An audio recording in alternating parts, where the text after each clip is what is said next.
Uko inflation yazamutse cyane.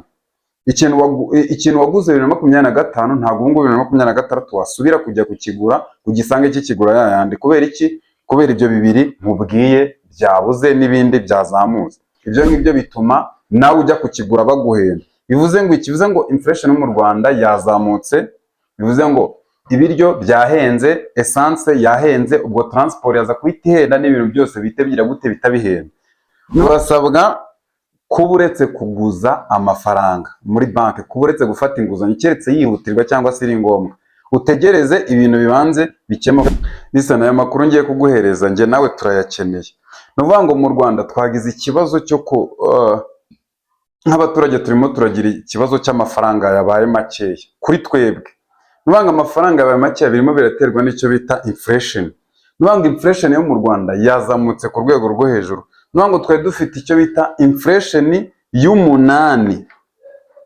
Twari dufite inflation y'umunani n'ibice 0%. None ubu tuvugana mu ntangiriro za 2026 kugeza ubu ngubu dufite inflation y'umunani n'ibice 9%. Bivuze ngo inflation yo mu Rwanda yiyongereyeho 0.9. Bivuze ngo yavuye ku 8 igera ku 8 n'ibice 9. Ibyo ngibyo nuvuga ngo ibyo bisobanuye iki? Umuntu utazi inflation bivuze izamuka ry'ibiciro riri hejuru bitewe n'iki? Bishobora guterwa n'impamvu ebyiri z'ingenzi izo tuziranye. Kuzamuka kwa essence ni kimwe, icya kabiri no kuzamuka kubura kw'ibiribwa ku isoko.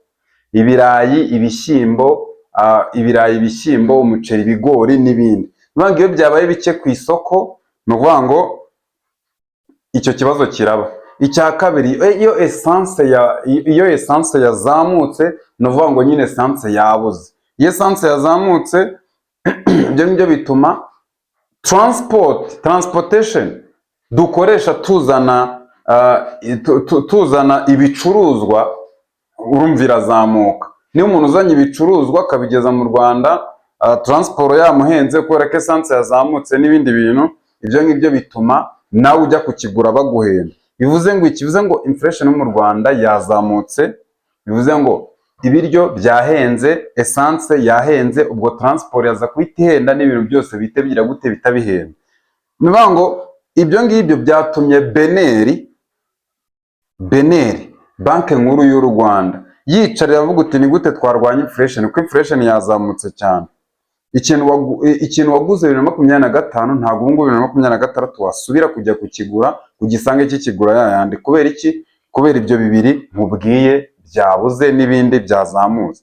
Noneho Banki Nationale y'u Rwanda cyangwa se Banki Nkuru y'u Rwanda yicaye, ikintu cya mbere abanje gukemura, murabizi aya mabanki yandi dukoresha, Equity, I&M Bank, ndetse Equity, I&M Bank na za Beka n'izindi banki. Izi banki zigurizwa cyangwa se zihabwa amafaranga y'inguzanyo na Beneri cyangwa se Banki Nkuru y'u Rwanda. Ibyo bivuze ngo babahereza amafaranga, hanyuma amafaranga bakaza bakayacuruza. Kuyacuruza ni gute? Nuko bari buze bakakuguriza, hanyuma bagashyiraho inyungu nini kugira ngo nabo bunguke kuko ni abacuruzi. Ibyo ngibyo bituma Beneri yicara iravuga uti reka tubanze tworoshye. Bahita bakura ikigero cy'amafaranga bagurizaga andi mabanki bagikura ku kigero cya 6.5 bakigeza ku ijana, bakigeza kuri 7.25%. Bivuze ngo amafaranga bagurizaga andi mabanki ari ku kigero cya 6.5. None ubu ngubu bageze kuri 7.25%. Bivuze ngo bongeye amafaranga bagurizaga izindi banki. Ibyo biraza gutuma banki nazo zoroshya amafaranga, zongera amafaranga zaduherezaga, ndetse kuri interest cyangwa se ku nyungu ntoya. Ibyo biraza gutuma abantu hanze tubona ukuntu tubasha guhangana n'ibyo bintu biri hanze. Ibyo bishobora kugabanya inflation. Nuvuga ngo Beneri ifite intego yo gukura, iyi inflation cyangwa se rizamuka ry'agaciro kuzikura ku 8.9 ko yazamutse cyane. Ibicuruzwa bivuze ngo byahenze cyane kubera ibyo bicuruzwa byabuze, ndetse na essence iba yazamutse nyine kubera ko ahiri kuva hari ibibazo.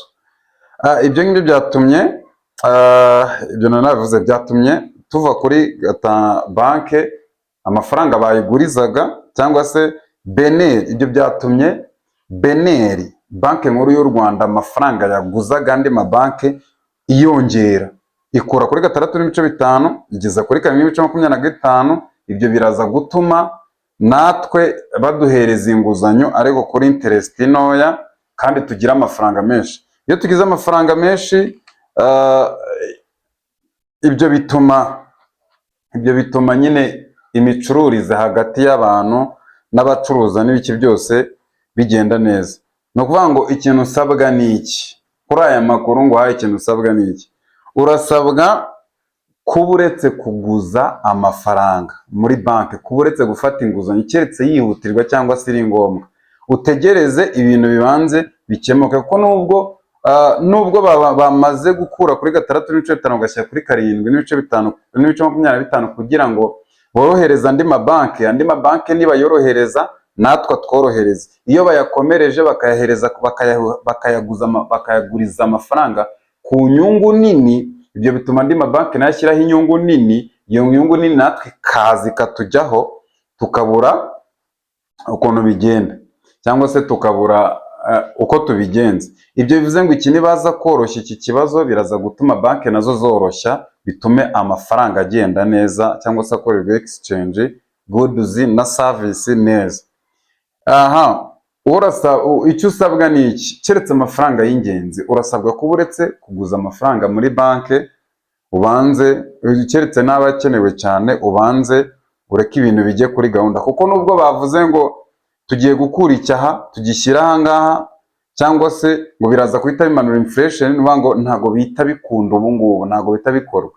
Kubera iki? Kuko abantu bamaze kugura stock, abaguze baguze, abishyuye bishyuye. Bivuze ngo byibuze inflation ishobora kuva ku 8.9 ikongera ikagaruka ku 8 cyangwa kumanuka, byibuze bishobora gufata biraza gufata iminsi. Bivuze ngo ntago birahita bikunda ubu ngubu. Niyo mpamvu mubona ibiciro byazamutse, ibintu byose byazamutse. Kubera iki? Essence yabuze ndetse n'ibiribwa biri kuba bikeya ku isoko. Ibyo bituma habaho ikibazo cy'amafaranga gutakaza agaciro. Ni ukuvuga ngo twandikire muri comment cyangwa se wandike muri comment uvuga uti iki cyemezo iyi banki yafashe cyumva gute, kiraza kudufasha koko cyangwa se bimeze bite? Kuko nibitanakunda izongera yicare, kuko banki beneri cyangwa se banki nkuru y'u Rwanda ibifite mu nshingano gutuma amafaranga adatakaza agaciro. Ngo kubera ko inflation yazamutse, igenda ihangana nayo ikoresheje strategy zitandukanye. Iyi ngiyi strategy yakoresha no kugira ngo tworoherezwe nk'abaturage, tugomeze tubone amafaranga yo guhahisha. Twandikire muri comment ubwire iki cyemezo wagifashe gute, ubundi inflation wowe yumva bimeze bite? Okay, inama ya nyuma nakugira: amafaranga wakoresha, gabanya amafaranga wakoreshaga, ukoresha amafaranga makeya ashoboka, ugure ibintu ukeneye, ugure bitari ibyo ngibyo uraza gutanga amafaranga menshi kubera inflation, uyagura ibintu bikeya. Babuguze ibintu ukeneye, ibitari ngombwa ukabyihoreye, muri make ukagura ibyangombwa. Ciao yari Farm Mindset. Nukunda aya makuru wakiriye, ukore subscribe kugira ngo nyembageze andi makuru. Aya ari amakuru ajyanye n'ubukungu cyangwa se amafaranga, uburyo birimo biragenda mu Rwanda. Ciao.